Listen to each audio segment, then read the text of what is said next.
2018 से 2020 के बीच उत्तर प्रदेश के प्रतापगढ़ जिले में महिलाओं ने डिजिटल साक्षरता की ओर कदम बढ़ाया। लिखना पढ़ना, हिसाब किताब करना, फोन का इस्तेमाल कर तस्वीरें खींचना, वीडियो बनाना और अन्य डिजिटल उपकरणों का भी इस्तेमाल करना सीखा। मगर कोविड महामारी के फैलने से और लॉकडाउन लगने से इस पहल को काफी क्षति पहुंची। लॉकडाउन के कुछ दिनों बाद ही हमें प्रोग्राम से जुड़ी महिलाओं के खत और संदेश मिलने लगे, जिसमें महिलाओं ने आसपास हो रही चीजों के बारे में बताया। पिछली बार उन्होंने कोविड के दौरान फैली अफवाहों के बारे में बताया था और इस बार कोरोना महामारी में स्वास्थ्य से जुड़ी जमीनी हकीकत की स्थिति के बारे में उन्होंने हमसे बात की। तो हमने महिलाओं से बात की तो कि अगर हल्की फुल्की सर्दी है या जुकाम है तो आप लोग कहाँ पे जा रही हैं, इसकी दवा मतलब कैसे ले रही हैं। तो वो बोलती हैं कि मैडम जी इस समय स्वास्थ्य केंद्र भी बंद हैं और हमारे यहाँ से अस्पताल बहुत दूरी पे है, तो हमें बस वही झोला छाप से हम दवा ले रहे हैं। यहाँ पर जितनी भी महिलाएं जिनसे भी हमने बात की उनका यही आया है कि झोला छाप से ही हम जो भी सर्दी जुकाम की दवा होती है हम उनसे ही ले लेते हैं।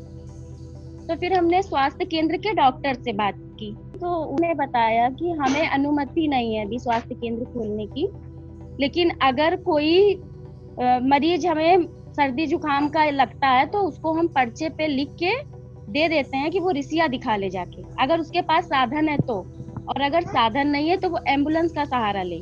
पास में कोई भी हॉस्पिटल नहीं है। अगर कोई मरीज पहुंचता है, मान लीजिए सर्दी है, जुकाम है, बुखार है, उन्होंने बताया बस वो दूरी पे बिठाते हैं, छूते नहीं है, ना ही वो आले से चेक करते हैं, ना ही वो थर्मामीटर से बुखार चेक करते हैं, वो बताने पे ही दवा लिख के दे देते हैं। कोरोना की वजह से छोटी से छोटी बीमारी भी जो है उसमें भी उन्हें यहाँ पे कोई भी सुविधा नहीं मिल रही है। बहुत परेशान है महिलाएं। कोविड के समय एक तरफ ज्यादातर अस्पताल कोविड अस्पताल में तब्दील कर दिए गए और जहां कोविड का ही इलाज चल रहा है, लेकिन जिनको कोविड नहीं है, कोई सामान्य बीमारी है या कोई और गंभीर बीमारी है, तो उनको बहुत ही दिक्कत हो रही है। न दवाई मिल रही है, न ही अस्पताल जा पा रहे हैं। यह तो कहा जा रहा था कि स्वास्थ्य सुविधा सब तक पहुंचाई जाएगी, सभी के स्वास्थ्य का ध्यान रखा जाएगा, मगर महिलाओं की बातों से समझ आता है कि सच्चाई काफी अलग है। गांव में सरकारी प्राथमिक स्वास्थ्य केंद्र बंद पड़े हैं। मजबूरी में लोग प्राइवेट डॉक्टर के नाम पर झोला छाप डॉक्टरों के पास जाते हैं।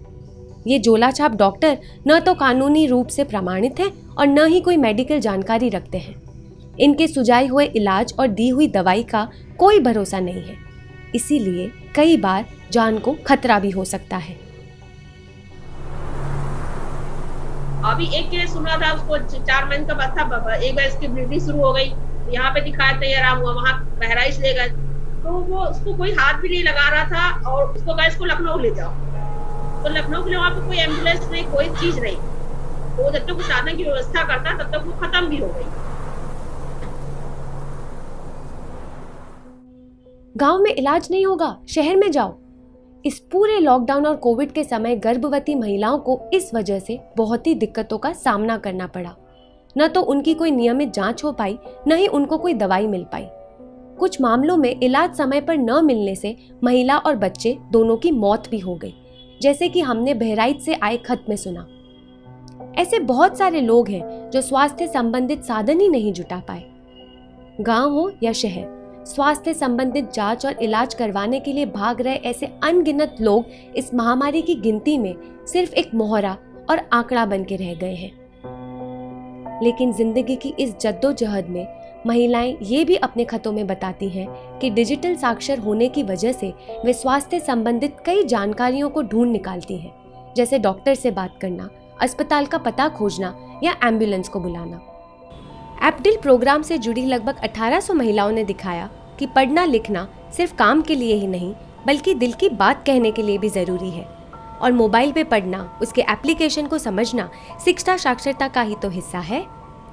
तकनीकी को समझना, उसको इस्तेमाल करना एक अलग तरीके का आत्मविश्वास देता है। ये महिलाओं के सशक्तिकरण में एक नया आयाम देता है। निरंतर के अप्लाइड डिजिटल लिटरेसी कार्यक्रम के बारे में जानने के लिए हमारे सोशल मीडिया हैंडल से जुड़िए।